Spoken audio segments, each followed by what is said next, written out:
আজকের গল্প বিপদের দিনের আপনজন। আমার বিয়ের পর বৌভাতের দিন বিশাল আয়োজন করেছিলাম। আত্মীয় স্বজন, বন্ধু বান্ধব, পাড়া প্রতিবেশী মিলিয়ে প্রায় 400 জন অতিথি এসেছিলেন সেদিন। চারিদিকে হইচই, আনন্দ আর খাওয়া দাওয়া, এলাহি ব্যবস্থা। সেদিন এতগুলো মানুষকে একসাথে দেখে আমার বুকটা গর্বে ভরে উঠেছিল। আমি মনে মনে ভেবেছিলাম, পৃথিবীতে আমার কত আপনজন, আমার চারপাশে কত ভালোবাসার মানুষ। কিন্তু জীবনের আসল রূপ দেখতে খুব বেশি সময় লাগলো না। বছরখানেক পরের কথা। হঠাৎ একদিন মাঝরাতে আমার মায়ের শরীর মারাত্মক খারাপ হলো। তড়িঘড়ি নার্সিংহোমে ভর্তি করতে হলো মাকে। ডাক্তারবাবু বাইরে এসে গম্ভীর মুখে বললেন, অবস্থা খুব খারাপ, এমার্জেন্সি অপারেশন করতে হবে। এক্ষুনি 3 বোতল ও নেগেটিভ রক্ত চাই, যেভাবে হোক যেখান থেকে হোক নিয়ে আসুন, নাহলে কিন্তু আপনার মাকে বাঁচানো যাবে না। সেই কথা শুনে আমার মাথায় যেন আকাশ ভেঙে পড়ল। আমি পাগলের মতো ফোন করতে লাগলাম সকল সেই আত্মীয় স্বজনকে যাদের রক্ত ও নেগেটিভ। তখন আমি ফোন করলাম সবার কাছে, কিন্তু প্রত্যেকেই কিছু না কিছু অজুহাত দেখিয়ে তারা ফোন রেখে দিল। কিন্তু বিশ্বাস করুন, সেই চরম বিপদের ওই রাতে কেউ ছুটে এলো না।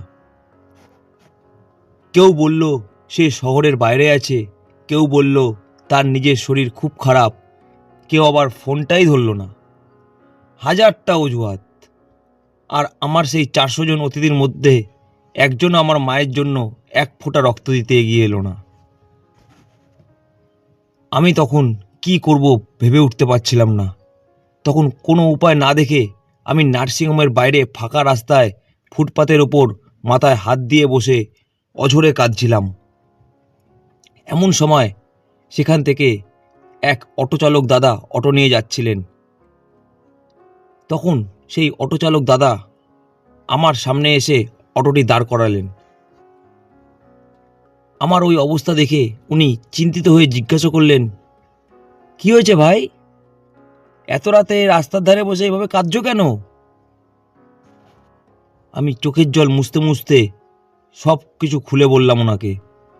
জানালাম যে মায়ের জন্য ও নেগেটিভ রক্ত জোগাড় করতে না পারলে মাকে আর বাঁচানো যাবে না, ডাক্তার বলে দিয়েছে। আমার কথা শেষ না হতেই সেই অটোচালক দাদা এক মুহূর্ত না ভেবে বলে উঠলেন, আরে ভাই, এত কাঁদছো কেন? আমার রক্তের গ্রুপ তো ও নেগেটিভ। চলুন চলুন, কোথায় রক্ত দিতে হবে বলুন, চলুন আমি যাচ্ছি, চলুন। তখন আমি আমার নিজের কানকে বিশ্বাস করতে পারছিলাম না যে আমি এতজনকে ফোন করলাম, এতজনকে ডাকলাম, এত আত্মীয়স্বজনকে ডাকলাম, কেউ এলো না। শেষ পর্যন্ত আমি চিনি না সেই মানুষটাকে, সেই মানুষটা শোনা মাত্রই এলো।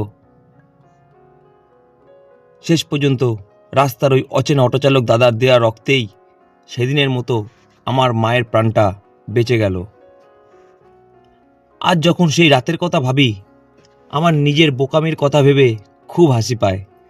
যাদের আমি নিজের লোক ভেবে 400 জনকে খাইয়েছিলাম, বিপদের দিনে তাদের কাউকে পাশে পাইনি।